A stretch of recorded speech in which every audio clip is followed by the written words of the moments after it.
Welcome to day 14 of our 15-day beginner data science sprint. Yesterday we learned how to evaluate a classification model correctly. We talked about accuracy, precision, recall, F1 score, and the confusion matrix. Today we are going one step further. Suppose I tell you my model gets 99% performance on the training data. Would you be impressed? Maybe. But there is a very important question we need to ask. How does it perform on data it has never seen before? Because a model can perform brilliantly on the data it learned from and then completely disappoint us when the new data arrives. And the and this brings us to extremely important ideas in machine learning, underfitting and overfitting. Today we will also learn how to build a proper pre-processing pipeline and how to compare models more reliably using cross-validation. But there is one thing I don't want us to do. We are not going to try 15 different machine learning algorithms and simply pick whichever gives the largest number. That is not systematic machine learning. Every experiment we run should answer one question. For example, does scaling help our logistic regression model? Is our simple model missing an important nonlinear pattern? Is a decision tree learning useful patterns or simply memorizing the training data? Does the result remain good across different train test splits? That is the mindset for today's lesson. By the end of this lesson, we'll have two classification models, logistic regression, decision tree. We'll compare them using the same evaluation procedure. We'll also create pre-processing pipelines so that operations such as filling missing values and scaling happen correctly. File, Finally, we will use five-fold cross-validation to get a more reliable estimate of model performance. We will continue with our student performance classification problem. Our goal is still to predict whether a student may be at risk. Let's start with the libraries.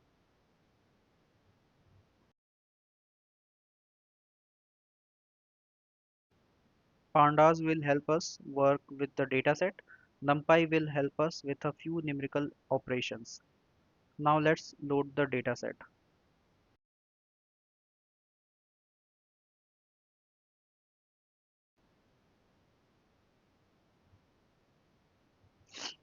Before we move forward, pause and look at the columns. Our dataset columns information such as study hours, attendance, previous score, sleep hours, assignment completed, and at risk. Our target column is at risk, where 1 means the student is considered at risk, 0 means the student is not currently considered at risk. Let's quickly inspect the shape of the dataset.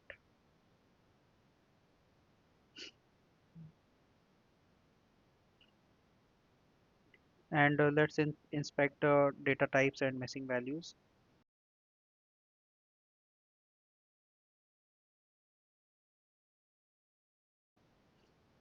Now here is something important.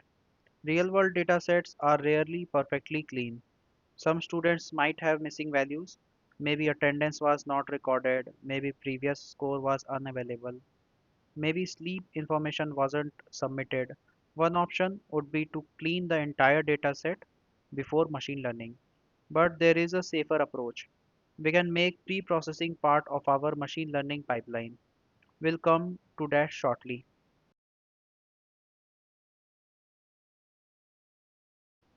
Remember our terminology from earlier lessons. X contains our features. These are the inputs our model can use. Y contains our target. That is what we are trying to predict. Let's inspect them.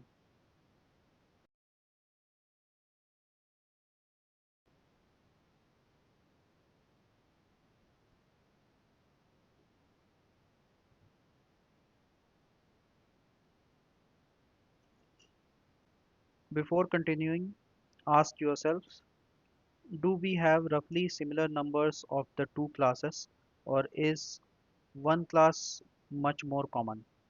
Remember that class balance affects how we interpret metrics. Before writing more code, let's understand today's most important concept. Imagine you are studying for an exam. There are two bad extremes. The first student barely studies the material, they understand only the simplest ideas. When a question becomes slightly difficult, they struggle. That is similar to underfitting. The model is too simple to capture important patterns. You may see poor performance on both training data and unseen data. Now imagine another student who doesn't understand the concept properly. Instead, they memorize every answer from the practice sheet. If if the exact same question appear in the exam, they do brilliantly. But if the questions are slightly different, they struggle. That is similar to overfitting. The model has learned the training examples too specifically. So you might see that training performance is very high, but test performance is much lower. The goal is not simply to maximize training performance. The goal is to learn patterns that generalize to new data. Now let's create our regular train test split first.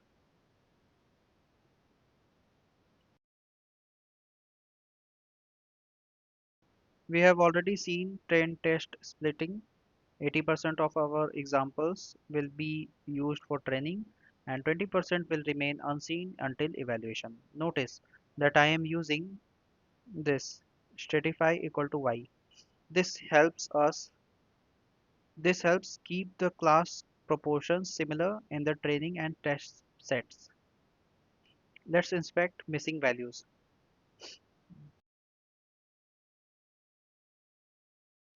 Suppose we have some missing values. Logistic regression cannot simply work with those missing entries. So we need a strategy. We will use SimpleImputer to replace missing numerical values with the median. And we will use standard scaler to scale our numerical features. But there is a subtle trap here. Imagine calculating the median using the entire dataset before creating a test train split. Information from our test data would indirectly influence our pre-processing. The test set is supposed to represent unseen future data, so it should not help us prepare the model. This type of accidental information sharing is called data leakage, and this is why pipelines are so helpful. Let's read the pipeline from top to bottom. First, SimpleImputer fills missing values. Then, standard scaler scales the numerical columns. Then, logistic regression trains our classification model. The major advantage is that scikit-learn treats this sequence as one model. So, when pipeline is trained, pre-processing is learned using only the appropriate training data. That becomes even more important when we use cross-validation. Before we train this pipeline, make a prediction. Why do you what do you expect? Do you think the model will successfully train even though some inputs values are missing? The answer should now be yes. The imputer inside our pipeline handles those missing values first. Let's test it. Now let's generate predictions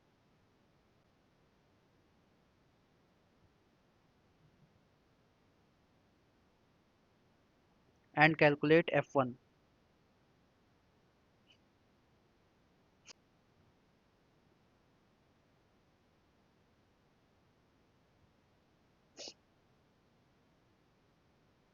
We get an F1 score 0.85. What does that prove? It tells us how this model performed on this particular test set. What does it not prove?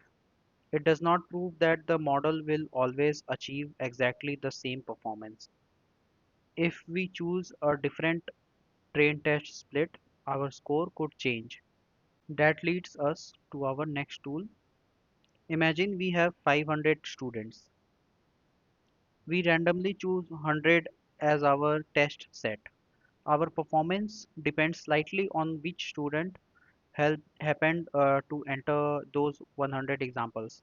Maybe our test set accidentally contains easier examples, or maybe it contains unusually difficult examples. So instead of relying on one split, we can evaluate the model several times. This is called cross validation. Let's understand it visually. Suppose our data set is divided into five parts. On the first round, parts 1, 2, 3, and 4 are used for training. Part 5 is used for validation. On another round, part 1, 2, 3, and 5 are used for training. Part 4 is used for validation. And we continue until every part has been used for validation once. This is called five-fold cross validation. Instead of getting one score, we get five scores.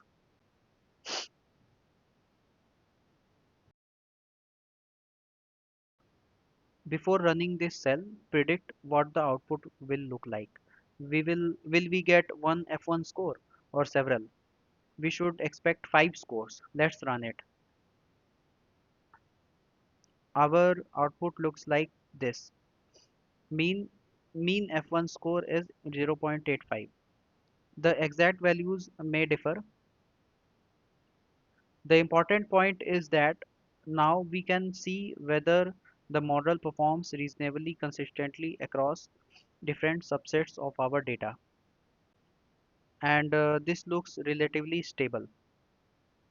If your output has huge variation, that tells us something important.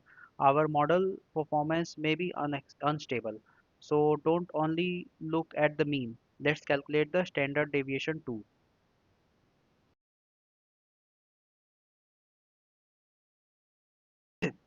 A lower standard deviation means the cross validation scores are more consistent. The this doesn't automatically mean the model is good. It simply gives us additional information about the stability of our estimate. Now we will run one controlled experiment. Our question is, would a model capable of learning more complicated relationships perform better than logistic regression? We'll compare logistic regression with a decision tree. Notice what we are not doing. We are not saying let's run every algorithm in scikit-learn. We'll have a hypothesis. Logistic regression is relatively simple. A decision tree can learn non-linear rules. Let's test whether that additional flexibility helps.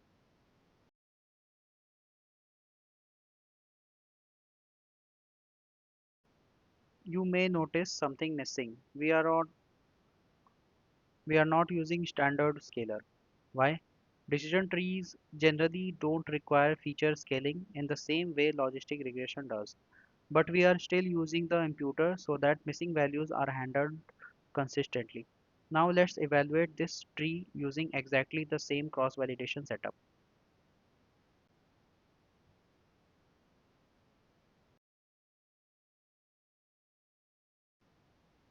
Before running this cell, which model do you expect to perform better? Don't worry about getting the answer right. Making a prediction before an experiment is very useful data science habit. Run this cell. Now compare the scores.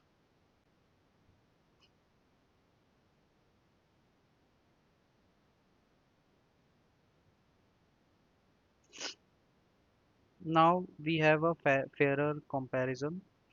Both models use the same dataset, use the same target, use five-fold cross validation, use F1 as the evaluation metric. That matters. It wouldn't be fair to evaluate logistic regression using one test split and the decision tree using another completely different evaluation method. Whenever we compare models, we should try to keep the experimental conditions consistent. Pause the video here, look at the comparison table, and explain the most important result in one sentence without technical jargon. Don't say the model has a cross validation F1 of um, this 0.85. Imagine explaining the result to someone who doesn't know machine learning. You could say something like the logistic model performed slightly better and was more consistent when tested on different groups of students. Or the tree performed better on average, but its results changed for more depending on which students were used for testing. Pause and write your own sentence. Now I want you to show you something interesting about decision trees. Let's create a much more flexible tree.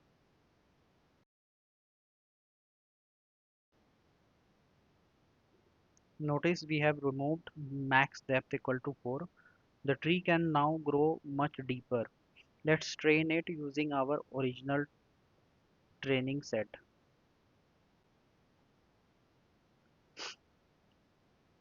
The exact result will depend on our data set, but look at the pattern. Performance is excellent, test performance is noticeably worse.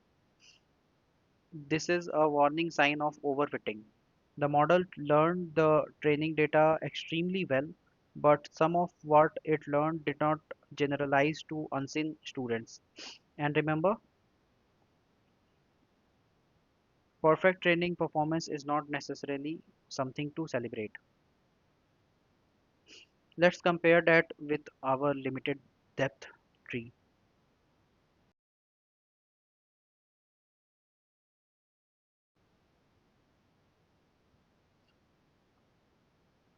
Notice something interesting. Its training score might be lower than the unrestricted tree, but its test performance could be better. That is a very important lesson. A model doesn't need to perfectly memorize the past. We want it to perform well on new cases. Let's also understand the opposite pattern problem. Suppose we create an extremely simpler tree.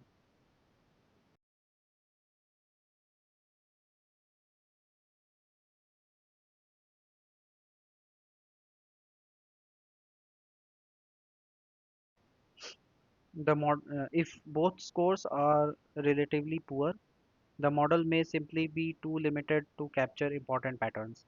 That is underfitting. So think about these three situations.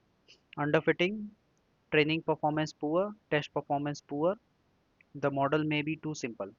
Reasonable fit, training performance good, test performance also good, the model has probably learned useful patterns. Overfitting, training performance extremely high, test performance noticeably worse, the model may be memorizing training specific noise.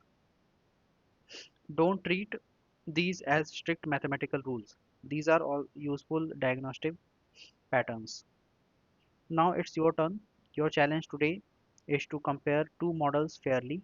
You already have logistic regression decision trees. For each model, record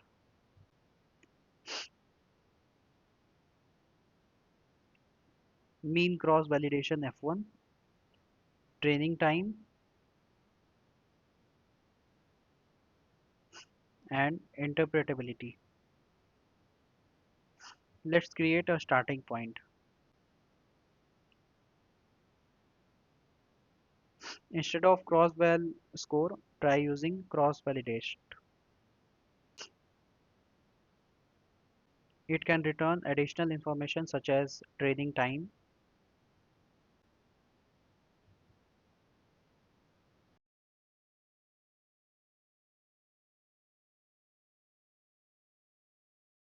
One possible structure might look like this.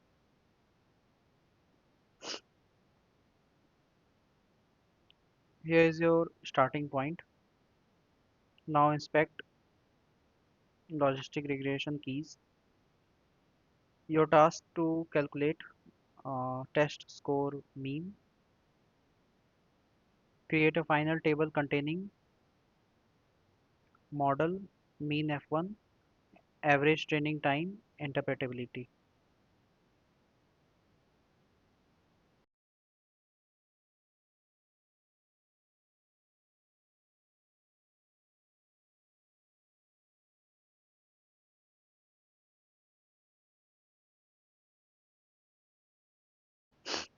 Here is the important point. We shouldn't automatically choose the model with the highest F1 score.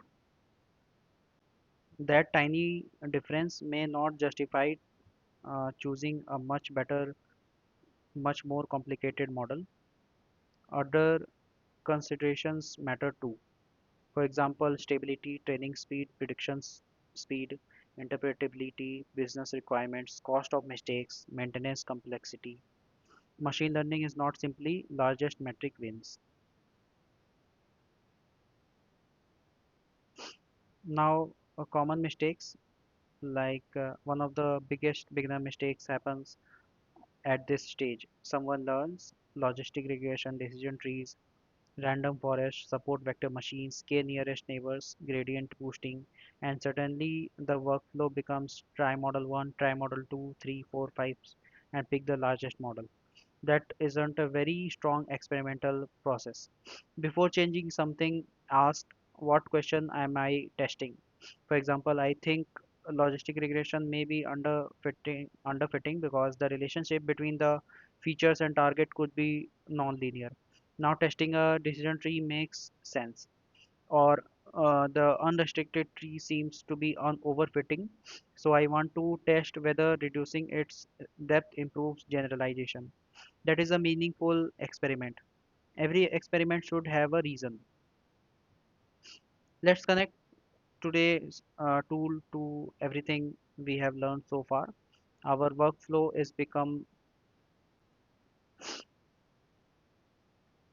notice something model selection comes quite late. That is because successful data science involves much more than choosing an algorithm. We define the problem, collect data, clean the explore data, select features and target, and we created pre-processing. We trained a baseline model. We evaluated using appropriate metrics. We diagnosed underfitting or overfitting. We run calculate. We ran controlled experiments, validated using cross-validation, and chose the model based on evidence. Let's recap day 14. Today we learned four major ideas. Underfitting. Underfitting happens when a model is too simple to learn important patterns. It may perform poorly even on the training data. Overfitting. Overfitting happens when a model learns the training data too specifically. Training performance may look amazing while performance on unseen data is much worse. Pipelines. Pipelines let us combine pre-processing and modeling into one safe workflow. Cross-validation. Instead of trusting one train test split, cross-validation evaluates the model across multiple subsets of the data. Before closing your notebook, write one sentence describing what you learned from today's experiment. For example, the simpler model performed almost as well as the three across different groups of students. So the extra complexity may not be necessary. Or limiting the tree depth reduced the training performance slightly but improved its ability to work on unseen students. Write the sentence based on your actual output, not mine. The biggest lesson is today improving a machine learning model does not mean trying more algorithms. It means identifying a weakness, forming a hypothesis, changing one thing, and measuring whether that changed actually helped. Tomorrow is day 15, the final day of our data science sprint. We are going to bring together everything we have learned: Python, NumPy, Pandas, cleaning, visualization, EDA, statistics, machine learning, evaluation, and model improvement, and use it to complete our first end-to-end machine learning project. I will see you in day 15.